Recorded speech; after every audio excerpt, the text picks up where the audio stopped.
Queria que vocês ficassem de pé, a gente vai começar um hangout aqui. Eu queria estar honrando a vida do pastor Eliezer aí, que vai tirar todas as nossas dúvidas. Vem pra cá. Faltou só a cadeira, por favor. Samuel tá tão impressionado que o pastor Eliezer está aqui que ele esqueceu a cadeira.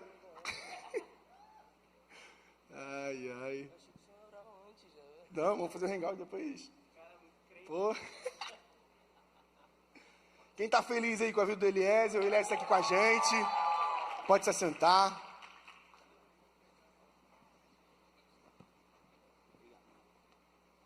Amém. Quem fez a pergunta lá no Instagram, gente? Rapaz, 4 pessoas. Quem fez, gente, a pergunta lá no Instagram? Amém. Quem conhece o pastor Eliezer? Levanta a mão. Amém. Vamos lá, vamos começar as perguntas. Começar com a primeira aqui. Pergunta é coisa fácil, né? O problema é a resposta. Você vai ficar perguntando, fazendo perguntas difíceis, é melhor perguntar o chat GPT. Oh.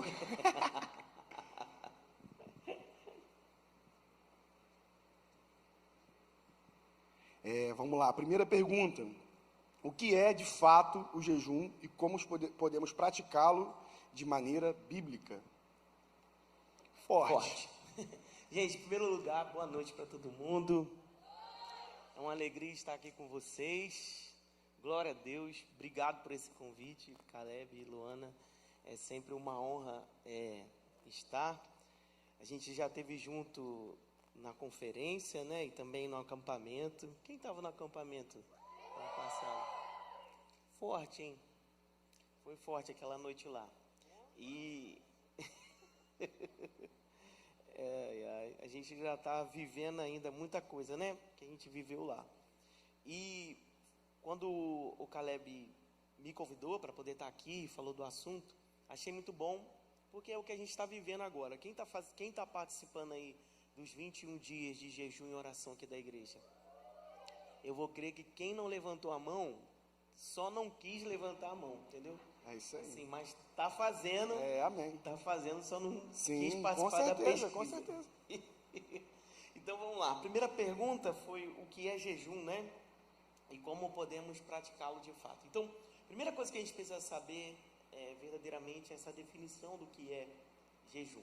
E de uma maneira clara, prática, rápida, jejum é abstenção de comida. Isso. É você ficar um período sem comer. A gente teve algumas mudanças, né, por conta de muita coisa. A gente acabou inserindo, por exemplo, rede social, mas na Bíblia não tem nada disso. Bíblia, jejum, se relaciona com comida, é ficar sem comer. Não existe jejum de, vou ficar sem assistir televisão. Irmão, em nome de Jesus, jejum é ficar sem comer. Só que algumas pessoas podem achar assim, mas pastor, para mim ficar sem comer é fácil. A questão do jejum não é o sacrifício, entendeu? Não é uma questão se é fácil, se é difícil para você.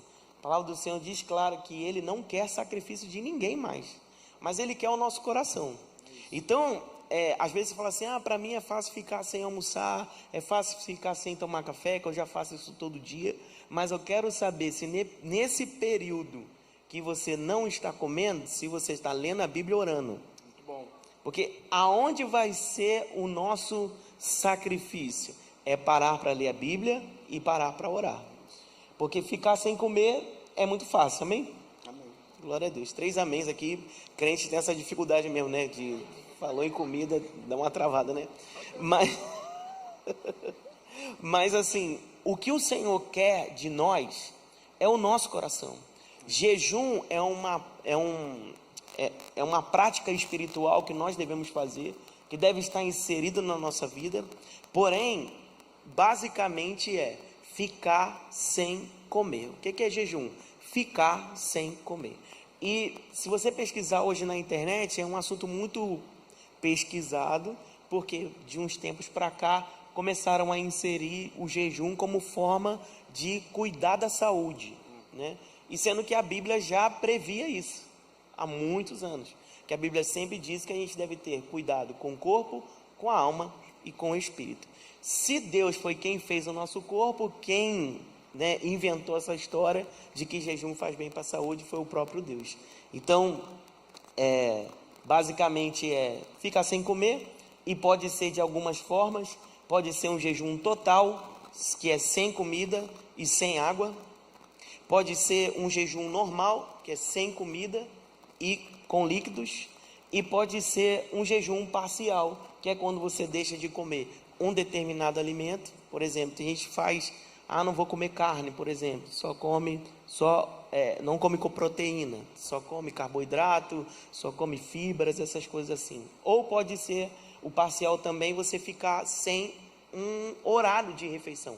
Por exemplo, nesses 21 dias, o meu jejum é noturno. Então, dá uma determinada hora, eu não como à noite e só volto a comer só no outro dia. Dependendo do dia, eu dou uma mudada por conta da rotina, como que está acontecendo. Mas você não tem que ser adorador do tempo que você fica de jejum, nem dos seus horários. Você tem que ser adorador do Senhor. Amém. Aleluia. Muito bom. Amém, gente? Muito bom. Acho que já esclareceu bastante dúvidas aí da galera que vem até a gente perguntando. Né, gente? Sim, né? Sim, a primeira já tirou bastante dúvida já. Vamos para a segunda aqui. Como discernir quando Deus está nos chamando para um tempo específico de jejum e como iniciar um jejum? Vamos lá. Como discernir quando Deus está nos chamando para um jejum? Vamos lá. Abra sua Bíblia aí, vamos ler.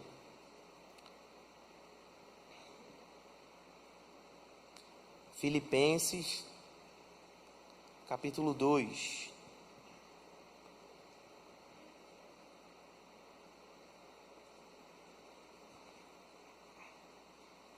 Beber uma água aqui. O principal objetivo do jejum sempre será gerar intimidade com Deus. Ponto. Esse é o principal objetivo e deveria ser o nosso único objetivo de jejuar. Porque, para pensar, você acha que Deus vai mudar de ideia? Quem acha que Deus muda de ideia aqui? O caráter de Deus é imutável. Então tem muita gente que faz o jejum com um objetivo, como se Deus fosse mudar de ideia ou dar para ela o que ela quer. Então, jejum não é barganha. Jejum é para gerar intimidade com o Senhor. Existem questões secundárias do jejum, que às vezes é uma batalha espiritual que alguém possa estar passando. Às vezes você está orando por alguém, para aquela pessoa receber Jesus. Porém, a principal, a priori que Deus quer com você é intimidade, certo? Nessa intimidade, a palavra do Senhor diz que quem tem intimidade com o Senhor escuta os segredos de Deus. Então vai ser nesse lugar de intimidade que Deus vai dar as direções. E quando eu vou saber que eu tenho que jejuar? Filipenses capítulo 2, verso 5. Tende vós o mesmo sentimento que houve também em aleluia, que, pois ele subsistindo na forma de Deus, não julgou por usurpação ser igual a Deus, antes a si mesmo se esvaziou, assumindo a forma de servo, tornando-se em semelhança de homens, e reconhecido em figura humana, a si mesmo se humilhou, tornando-se obediente até e morte de... Então, o texto aqui de Filipenses capítulo 2 está dizendo que tende em nós o mesmo sentimento que houve em Cristo Jesus. E que tipo de sentimento é esse? O texto está explicando que Jesus, ele tinha uma posição antes de vir para cá, ele era Deus, mas ele abriu mão disso para vir como um servo, e um servo que serve, sendo que ele pega esse se esvaziar e faz com que a sua obediência chegue até a última das consequências, o levando a morrer na cruz do Calvário. Todas as vezes em que você entra em intimidade com Deus, Deus te chama para renúncia. Amém? Quem já teve que renunciar a alguma coisa esse ano? Aleluia. Só que tem coisa que você não está afim de renunciar. Ser sincero, né? Tem coisas que Deus pede para a gente renunciar que é difícil. Aonde entra o jejum? Se eu estou tendo dificuldade para renunciar a algo, é sinal que a minha carne está mais forte que o meu espírito. A falta de obediência é resultado de carnalidade presente. Então eu vou jejuar para enfraquecer a minha carne, para que o meu espírito fique mais forte, porque eu vou alimentar ele com a palavra de Deus, e assim eu terei força suficiente para obedecer. Amém? Então, quando que eu sei, se quiser bater palma, pode bater. É para Jesus. Então, quando que eu sei que está na minha hora de jejuar? Quando eu estou demorando para obedecer. Entendeu? E sabe, o demorar para obedecer, passou 1 minuto e já está demorando. Entendeu? Se você tem uma questão que está faltando obediência desde o ano passado, já está ficando velho já esse negócio aí. Está faltando jejum, entendeu? Então, quando que eu sei? Quando o Senhor está me levando a um nível de renúncia, em que eu não tenho condições, eu vejo que está difícil demais para poder renunciar àquilo, eu vou entrar em jejum, enfraquecer a minha carne, ouvir a voz de Deus, e ali eu terei condições de obedecer, entendeu? Rapaz, muito bom, hein, gente? Glória a Deus aí. É forte, hein, gente? É forte. Isso tem uma coisa que a gente costuma falar aqui com o pessoal do Next In, que a gente não pode jejuar de conferência em conferência, a gente não pode jejuar de acampamento em acampamento, né? Sim. Mas sim entender que o jejum e a oração faz parte da vida cristã. Então, sim, a gente entregando nossa vida, isso tem que ser parte da nossa vida. sim, Tanto o jejum como a oração. sim. Amém. Muito bom. Tanto que Jesus, quando lá nos textos do Sermão da Montanha, quando ele fala sobre jejum, ele fala assim: quando jejuardes?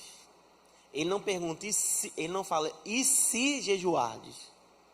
Porque Jesus já está considerando que o jejum já faz parte da nossa vida, entendeu? Então, a prática dessa atitude espiritual tem que ser sempre constante, e não existe idade para isso. A partir do momento que você sabe que Jesus é seu único e suficiente Salvador, você já tem que inserir isso na sua vida, e não fica entrando nessas maluquices que o povo entra, de disputas, de quem jejua mais, de quem fica mais tempo, que isso é hipocrisia, amém? Jesus não quer um filho hipócrita, amém? Jesus quer um filho obediente. Glória a Deus. Glória a Deus. Amém? A carinha de vocês está todo mundo assim, tipo, tá até engraçado. Vamos para a terceira. Como lidar com as distrações e desânimo durante o jejum? Vamos lá. Como lidar com distrações e desânimo? Distração e desânimo sempre vai estar presente na nossa vida, não tem jeito, não tem jeito.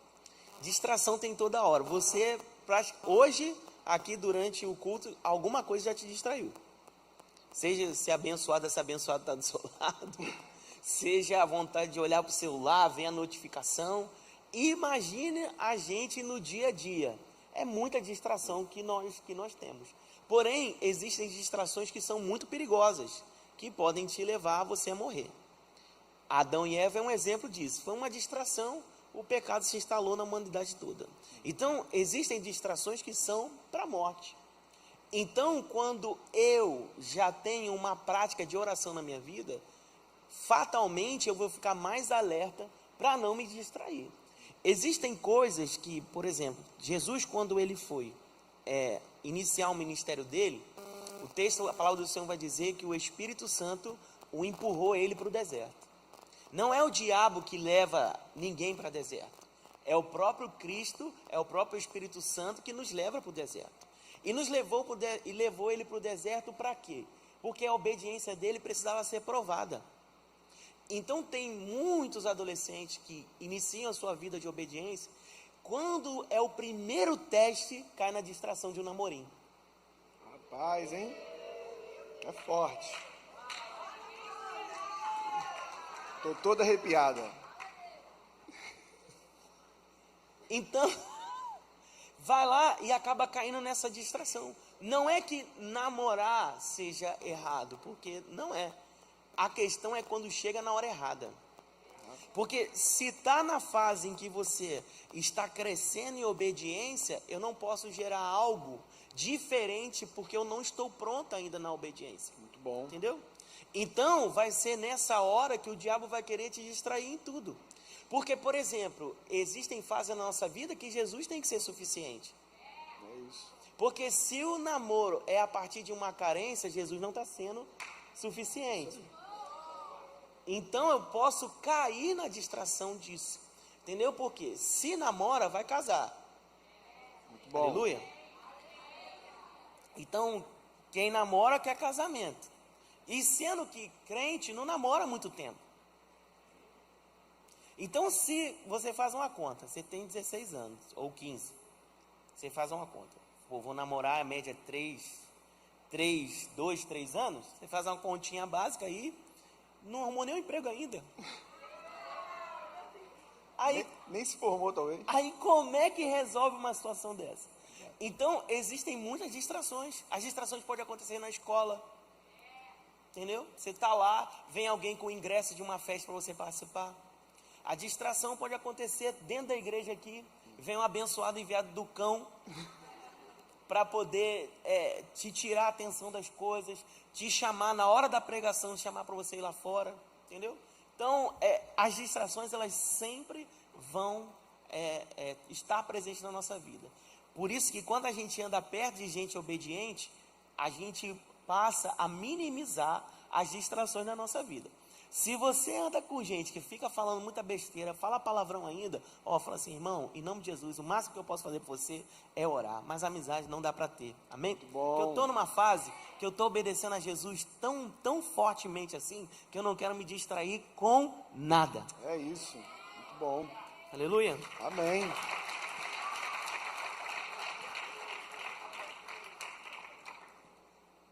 Gente, é forte, hein? Estão amando o Elias ainda, gente? Amém, glória Se não amar, não vai para o céu. Então, tem que amar, não tem jeito. Muito bom, pastor. Vamos para a próxima aqui, quarta pergunta. Como desenvolver uma vida de oração mais profunda e constante, mesmo quando não sentimos vontade ou não vemos resultado imediato? Essa pergunta é muito boa. Porque, o que seria quando a gente pensa assim, eu oro para ter resultado, mas resultado de quê? Se a oração, ela faz parte de uma comunhão e intimidade, você gostaria que alguém tivesse amizade contigo com exigências? Tipo assim, não te mandou mensagem essa semana. Aí vai assim, falou nada comigo hoje, hein? Tipo assim, meu aniversário você vai dar presente, não? A gente é amigo, você tem que me dar alguma coisa. E às vezes quando a gente está se frustrando, porque a gente não está tratando Jesus como um amigo verdadeiro para a gente. Porque a gente está exigindo dele coisas que ele já nos deu. O que o Senhor te deu de mais presente, de mais valioso nessa vida? A salvação. Se você fizer um cálculo direitinho aí, assim, fazer um cálculo matemático fácil, rápido, não tem dinheiro no mundo que pague a sua salvação. Só o sangue de Jesus podia fazer isso. Então, se a gente for sempre orar para ter esse tipo de respostas, a gente sempre vai desanimar. Porque primeiro que Jesus não é obrigado a te dar tudo que você quer. Zero amém, mas está tudo certo, entendeu? Primeiro que Jesus não é obrigado a te dar tudo para a gente que a gente quer. Ele vai fazer segundo a sua vontade. É isso. Não como a minha vontade. Então, eu já me frustro logo. Entendeu? Com relação a determinadas orações.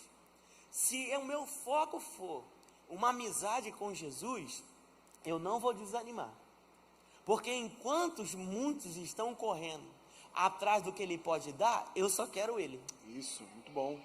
E eu sei que quando eu cuido do reino, o reino cuida de mim.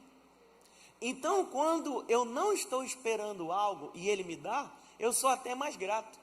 Eu sou até mais feliz. Irmão, quando a gente tem uma amizade com Jesus, a gente agradece por qualquer coisa. Verdade. A gente agradece, irmão, você chega em casa, aqui, quem tem mãe que cozinha? Assim, é porque hoje em dia as mães não estão cozinhando muito. Mas, glória a Deus, tem bastante aqui que tem mãe que cozinha, para a glória de Deus. Você chega em casa, ela nem falou nada contigo, mas chega lá, tem a comida que você gosta. Quando você entra em casa, aquele cheirinho, sabe assim, de comida assim, você gosta, você fala assim, meu Deus, é o Senhor aqui nesse lugar. Tu és, ó Pai, é tu que reina nessa casa em nome de Jesus. Você passa a agradecer a Jesus, a sua mãe fala, tá maluco? Não, só estou agradecendo a Jesus aqui. Você passa a agradecer a Jesus em tudo. Sem essa expectativa, é lógico que nós devemos pedir coisas para Jesus, mas queira mais a amizade dele do que as coisas que ele pode te dar. Bom. Porque quando você é amigo, amigo de verdade, é amigo que tem a oportunidade de nos frustrar e a amizade não mudar. Aleluia. Porque não tem amigo que às vezes fala não para você, mas muda a amizade? Não, a amizade continua, certo? Com certeza. Então Jesus também quer ter esse nível de amizade com a gente, que ele pode falar não. Isso aí, muito bom. Aleluia. Não é falar só sim para tudo que a gente pede, mas é um amigo tão próximo que ele tem liberdade de falar assim, eu não vou te dar isso. E a amizade vai continuar, entendeu? Então, não foca no resultado. Porque se você ficar focando em resultado, você vai se frustrar, porque tem coisa que você pede, e Deus não vai te dar. Porque não é a vontade dele para a sua vida. E às vezes não é para aquele momento. Amém? Porque toda semente passa por diversas fases e estações. Se você plantou a semente, está tranquilo, deixa que Deus vai fazer a parte dele. A ansiedade não antecipa em nada. Então, se eu não quero desanimar de uma vida de oração, eu preciso entender o seguinte: orar é estabelecer relacionamento. Muito bom. Eu vou entrar no meu quarto, eu vou ter intimidade com o Senhor, porque eu quero estabelecer relacionamento. Passa um período sem pedir um bom treinamento para você manter sua constância na oração. Passa assim uma semana orando, só agradecendo ou adorando a Deus. Não pede nada. Vê se a sua oração vai durar algum tempo. Porque às vezes a gente tem uma lista de pedido, né? Aí se a gente ficar sem pedir, será que a gente vai ter conversa? Forte. Será que a gente eliminar a lista de pedido, será que tem papo? Esse silêncio aí da morte. Então, se eu quero aprender a não me frustrar com a vida de oração, eu preciso entender o seguinte: eu estou gerando uma amizade com Jesus. E é nesse lugar que eu quero permanecer, é nesse lugar que eu quero ficar. Então, já leve esse treinamento para a semana. Fica uma semana sem pedir nada. E aí não fica achando que pelo fato de você não pedir, Deus não está cuidando de você, que Ele sabe tudo que a gente precisa. Amém? Então passa uma semana da sua oração assim, sem pedir nada, só agradecendo, só exaltando o nome dEle, só adorando, e vê quanto tempo dura a sua oração. E tem gente que se tirar isso, assim, oh meu Deus, o Senhor, e agora? Ô Senhor, a oração é assim, ô Pai. Só tu sabes. Ô Senhor, aleluia, Pai, sei que o Senhor está aqui, Senhor. Oh Deus. Aí já começa a misturar, e estou com sono, já começa a delirar. Então, a gente precisa ter essa consciência. Oração é estabelecer amizade com Deus. Deus deseja ser seu amigo. É isso. Não há melhor amigo do que o Senhor, entendeu? Então, fatalmente, se é uma amizade, vai ter frustração e vai ter hora que a oração não vai ser atendida. Verdade. Eu queria te dizer que todas as nossas orações são atendidas, mas não são atendidas, porque tem coisas que a gente ora não conforme a vontade de Deus. Quantos aqui já mudaram alguma oração? Já o que? Né? Você está lá, Senhor, eu quero, de repente você está assim, oh Deus, faça a sua vontade então. Eu já entendi, Senhor, que não é isso que o Senhor quer para mim. E vou te falar, Senhor, eu estou querendo isso aí que o Senhor quer, tá? Pode ficar à vontade em fazer.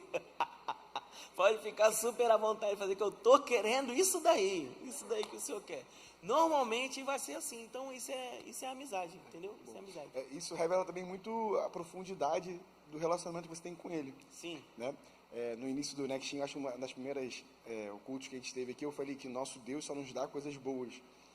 E por que ele só nos dá as coisas boas? Entendendo isso, o não também dele é uma coisa boa. Uma porta fechada dele também é uma coisa boa, porque é um livramento, é um cuidado, é um proteger a gente, né? Sim. E isso revela a nossa maturidade com ele, porque se a gente for talvez imaturo ou não ter um relacionamento, a gente vai ficar, Sim. né? Meio Uma amizade que acaba do nada. exatamente, vai do ficar meio nada rebelde. pra você. Vai se questionar, vai duvidar, vai falar por quê, né? Exatamente. Então, é muito pra bom. você, mas Deus trabalha nos bastidores da nossa vida. É. Entendeu? Quando você ora assim, Senhor, me livra de todo mal. Ele, beleza, vou fazer a lista aqui. Esse é ruim, essa é ruim. Então tá bom, vou te livrar de tudo disso daqui, entendeu? Agora você precisa me ajudar, entendeu? Parar de com essa carência aí, que rapidinho eu vou te livrar de tudo que é ruim. Muito bom. Amém, é isso. Glória a Deus.